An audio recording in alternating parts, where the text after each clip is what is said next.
So here's some more of that build I'm doing with the GShotoy's HK416. So I painted everything out. I've had a lot of questions lately about paint, and the paints I used here, the silver, I used this one. So this is kind of your regular spray paint. This is Rust-Oleum. They have it at Walmart, any hardware store, right? And these are always supposed to be paint and primer in one. And then this was the gold color I used, which again just is a more expensive Rust-Oleum product.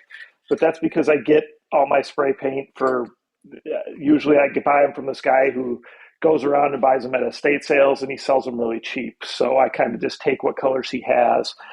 If I'm paying my own money, I think it's worth saving the money and just getting the regular spray paint over the type of, higher end spray paints. In my experience, it's not going to make much difference. Now, um, when you're painting like actual plastic or nylon, it takes the paint very well. As long as you're patient, as long as you wipe it down, paint it just slowly, lots of coats of paint, takes the paint very well.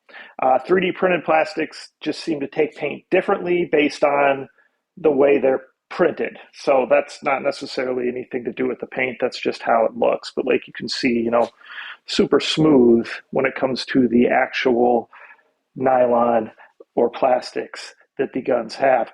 Definitely blasters that do not have any sort of patterns take paint better. Sometimes it seems like there must be some sort of chemical in those patterns that they put on the blasters that causes paint to not adhere right, and it almost looks like it curdles, if that makes sense. So that can certainly happen. But mainly clean it good, prime it, let it sit, take your time. That's the hardest part. And then once you're done painting, try to let things sit for like at least a day, if not longer, before you touch it. So luckily, these actually, I was patient and let these sit for several days because mainly because I was busy with other stuff, not because I was necessarily patient. But anyway, the best is to really give it a good, probably 48 hours without touching it. That really helps everything cure. You're just going to have better adhesion and just better painting. So anyway, sorry, that was a little tangent there.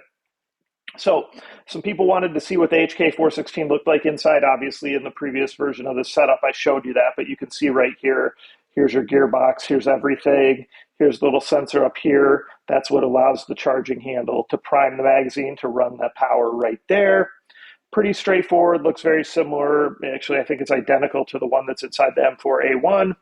This is a very easy one to upgrade the spring in because you can just take a screwdriver, turn that, pop that out, just replace the spring. You don't have to open up the gearbox completely. That's very nice if you're looking to replace the spring. Replacing the T-channel and the barrel, super easy on something like this. Replacing motor, that's still not even hard. But once you got to open this up and replace gears, I hate that because getting it to close back up afterwards, where everything's where it belongs, I don't have the patience for it. So I'm not a big fan of dealing with that. Of course, a lot of people are more patient than me, so go for it if you want to. All right, so what we're going to do here is this is basically going to be rewired so that the battery is going to be up in the front.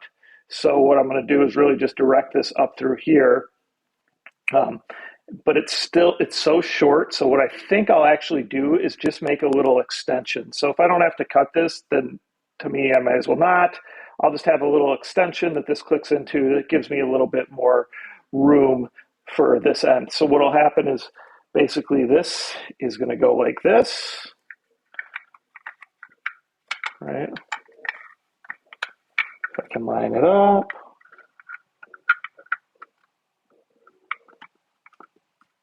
All right.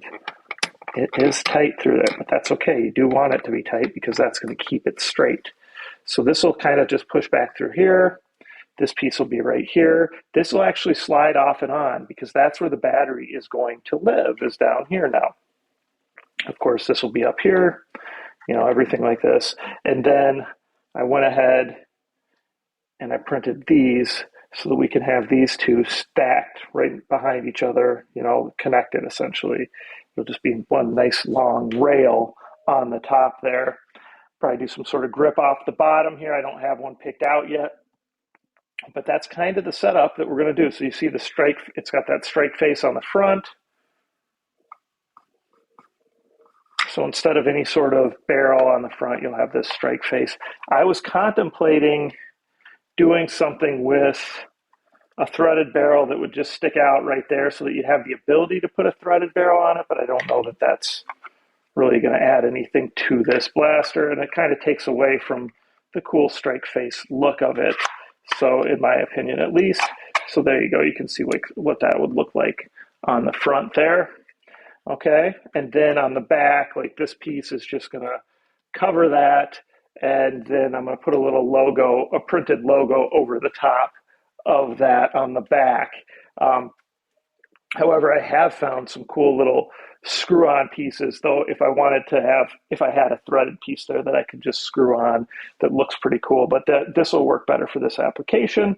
And this fits on tight enough where I don't need to actually like cut this or anything.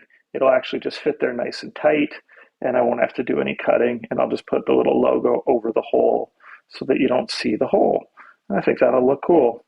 So that's kind of the plan. Everything's painted. Now I can start assembling it. So we'll start putting it together and we'll see how it looks when we're done. And hopefully everything turns out fine. I imagine it will. There's really not much that can go wrong with this build at this point.